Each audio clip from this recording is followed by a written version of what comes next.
We continue reading from Bhagavad Gita as it is, chapter 3, text 16. Evam pravartitam chakram nanu vartayatihaya aghayur indriya ramo mogam partha sajivati.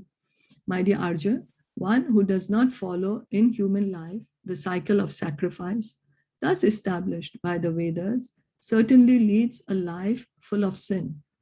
Living only for the satisfaction of the senses, such a person lives in vain.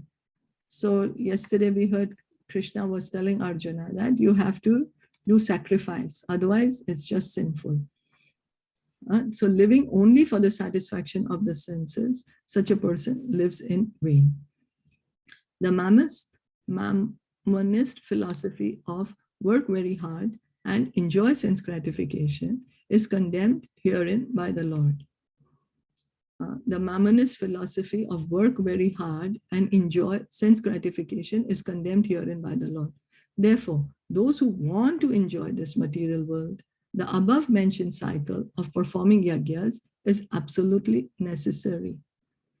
So Krishna is saying, you want to enjoy the world, that's okay, enjoy it, but you perform your yagyas. In that way, you will be able to enjoy. Because if you don't perform the yagyas, what will happen is that you will be incurring sin, and then because of this sin, you will suffer. So you wanted to enjoy, but you will end up suffering. So if you really want to enjoy, you do the sacrifice so that you don't need to suffer then, you're working so hard, then why you want to suffer?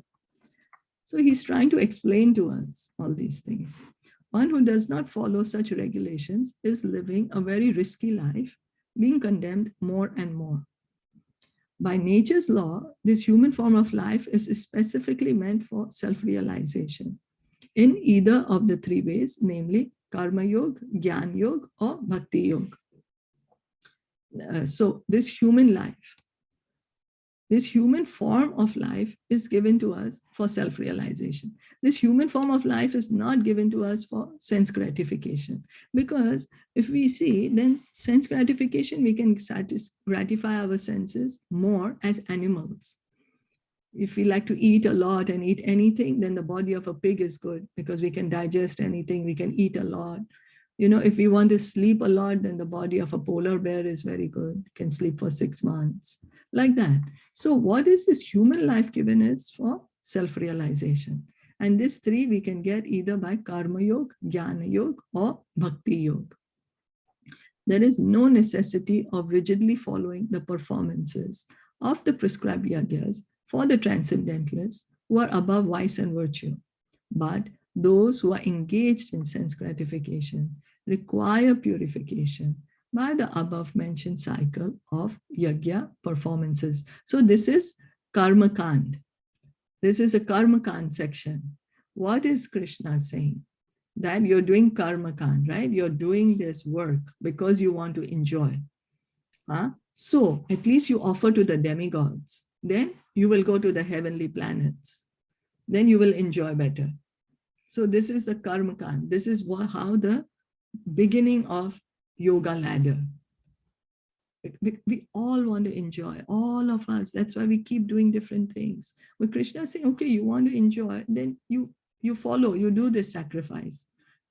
Follow this sacrifice, like that you will go to heavenly. But Krishna's aim is not that.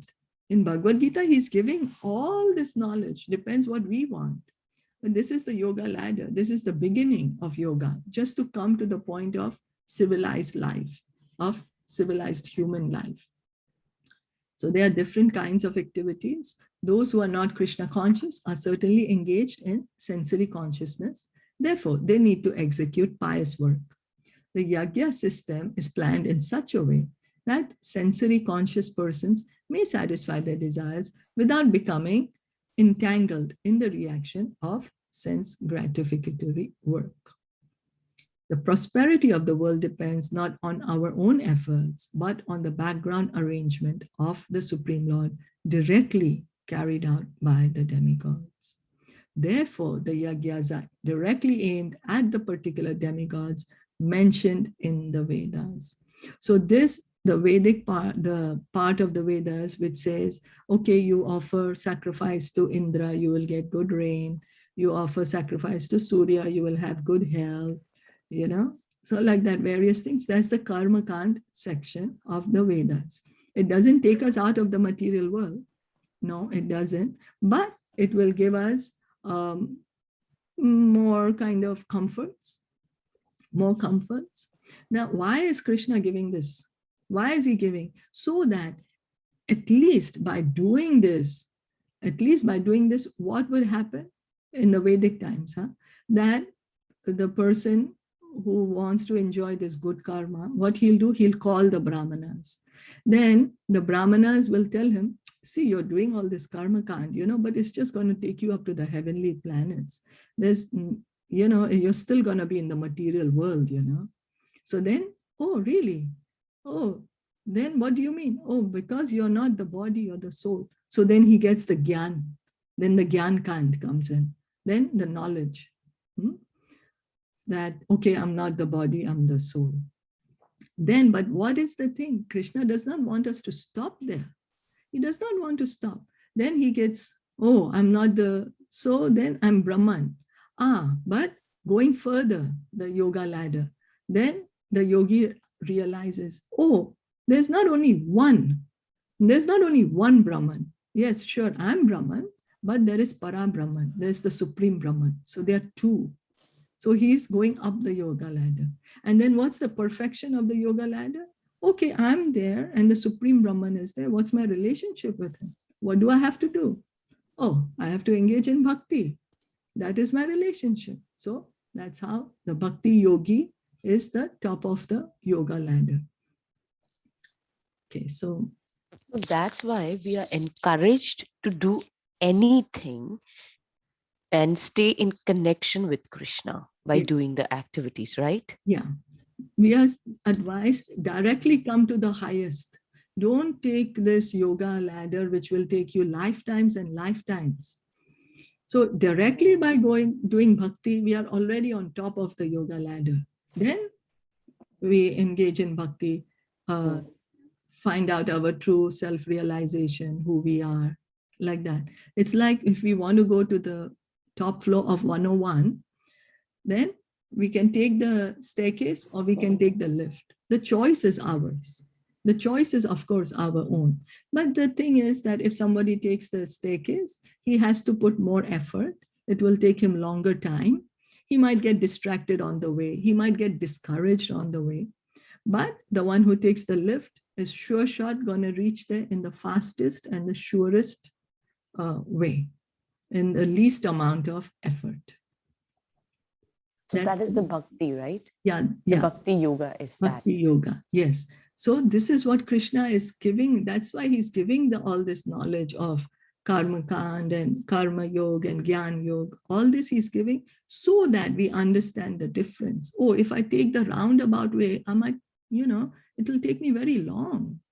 Then I just have such a short life. I will not understand the truth. I will not get the highest benefit of my human form. So let me take directly to bhakti.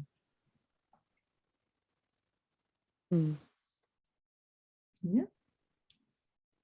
So indirectly, it is the practice of Krishna consciousness, because when one masters the performances of yagyas, one is sure to become Krishna conscious. So this was the yoga ladder. Krishna says, okay, you do whatever level you are in, you do. Because, okay, one is sure to become Krishna conscious. But if by performing yagyas, one does not become Krishna conscious, such principles are counted only as moral codes. One should not, therefore, limit his progress only to the point of moral codes, but should transcend them to attain Krishna consciousness. So the point of the yoga ladder is not that we just get stuck on one point. No, the ultimate limit is to come to Krishna consciousness. That's the highest. Being conscious of Krishna, what does consciousness of Krishna mean? Reviving our love for Krishna. He's a person, so loving him, being attached to him, thinking of him, how to please him.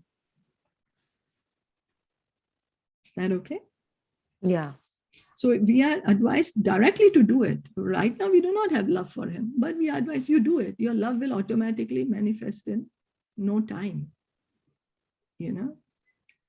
because this is the goal. We have to do it. So you do it right now. You hear about him, offer worship to him.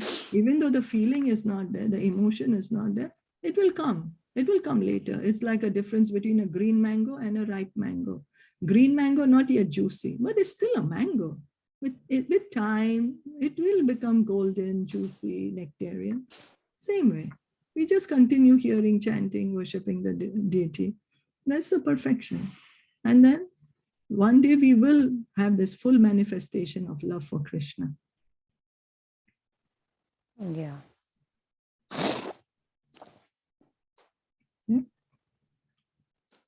So, any other questions or comments? No, but yeah, it was really like how you have also said that no matter how many times we read, we always get something new out of it and to relish it. And so this is like that though we have read third chapter in so many of our classes, but yes, every time the explanation brings you to a new point that, oh, this is related to this, oh, so this is this, like, so this is like how everything is so beautiful. Yeah, spirit, because this is spiritual. So me also, each time I read, I get a different thing, oh wow, I never read this before. Yeah, I've never understood this spiritual, before. so it's unlimited, it's ever fresh, fresh. We'll find newer and newer realization, newer meaning, getting deeper, diving deeper into the ocean of bliss. Yeah, thank you. Thank you for pointing that out. Thank you. Bhagavad Gita ki jai, Srila Prabhupada ki jai, Gaura Premanande, Hari Bol, Hare Krishna.